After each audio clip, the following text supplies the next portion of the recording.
Good afternoon. I hope everybody out there is having a great 2019 thus far. I wanted to go over the 2019 protocol update that's been issued from the West Virginia Office of EMS. It is due to go into effect on February 15th, so all of these protocols that we're going to be going over are going to go into effect on February 15th. That means that you need to have this video completed along with the test that follows. You need to have all of this completed by February 14th so that you are in compliance with the protocol mandate. So without further ado, we're going to go through this. The first protocol that we're going to look at is Protocol 6302, and this is bronchospasm. This protocol was changed to reflect adults only and includes a more aggressive management of respiratory distress by allowing you all as EMTs to double the dose of albuterol. So we want to look at what they consider to be minimal, moderate, and severe distress. So a patient who is in minimal distress, this is someone who has a slight increase in the work of breathing, but there's no wheezing or stridor that's actually present. Those that are in moderate distress are going to have that increase in breathing.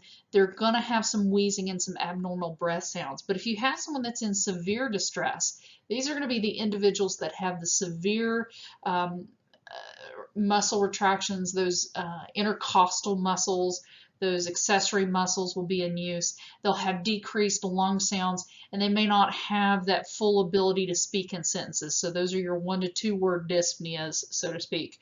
Or they may even be lethargic because the brain is going without oxygen to keep them moving properly.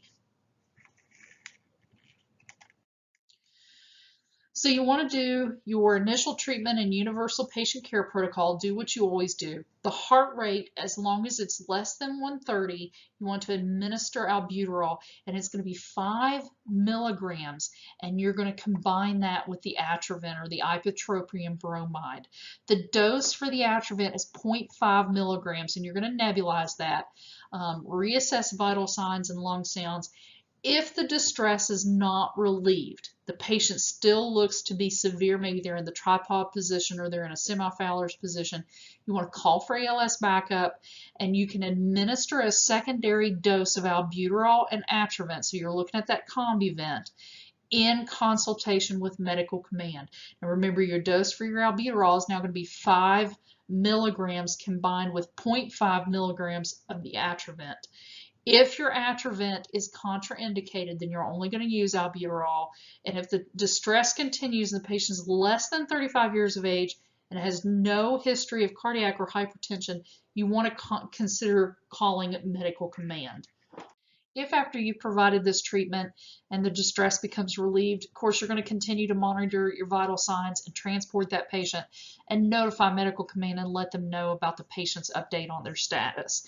If the person is in severe respiratory distress and their heart rate is still less than 130, you want to confirm that the tachycardia appears to be from some sort of respiratory distress and not from another cause. Treat as you did before, monitor the vital signs closely, and if any signs of increasing chest pain or cardiac symptoms start to develop, have them stop utilizing the nebulizer immediately. Start treating with the appropriate protocol. You can also consider the use of CPAP and do an inline nebulizer. And if you're not familiar with how to do that or how to connect that, please let me or one of the instructors know. We'd be happy to walk you through that process. And then you can contact medical command for further treatment options. If the heart rate, however, is greater than 130, then you want to confirm that you still want to confirm that the tachycardia appears to be from some sort of respiratory distress and not an underlying cause.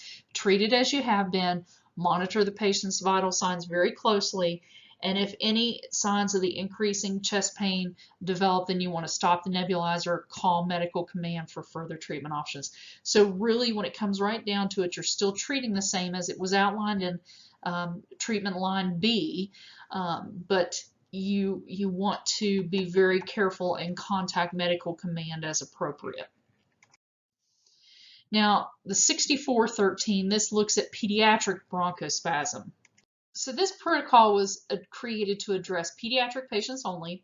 There's a more appropriate definition, again, minimal, moderate, and severe distress as it pertains to the pediatric patients. Contrary to previous protocols, your Atrovent is a treatment modality for children that are at least 1 year of age and older. And this protocol reflects a much more aggressive management through the use of doubling that dose of albuterol for you all as EMTs. So when we look at minimal distress, again, this is slight work in breathing. With moderate, we talked about the abnormal breathing sounds that were evident, wheezing, you have the nasal flaring in your pediatric patients is a real big key sign, and the intercostal retractions. And then in the severe respiratory distress, they have the extreme work of breathing. You see a lot of intercostal, the intercostal muscles, the suprasternal retractions, all of those accessory muscles are in use, and that expiratory phase will become longer, and it could even be silent. So wheezes may be absent, and that's really important to remember. Just because they're not wheezing doesn't mean that there's not a problem. Look at the patient as a whole. Look at their body. Do they have those retractions? Are they struggling to breathe, and are they focused completely on that? So we're going to do the typical treatment protocol, universal patient care protocol. Heart rate is less than 180, we're going to administer albuterol. Now, again, let's look at this as a combination, because you're going to have the albuterol 5 milligrams. Remember, we're doubling the dose on this. This is good for children that are ages 6 to 12 years of age. And we're going to include ipratropium bromide, or the Atrovent, with that 6 to 12 year age range at 0.5 milligrams. Now, if you have a child that is less than 6 years of age, you can go ahead and give them albuterol, but you do not want to go with the Atrovent if they are less than 1 year of age. Atrovent is only given from the age of 1 to 6 years, and the dose for Atrovent at that point is going to be 0.25 milligrams. We're going to reassess vital signs. We're going to consider the use of ALS backup and get them en route.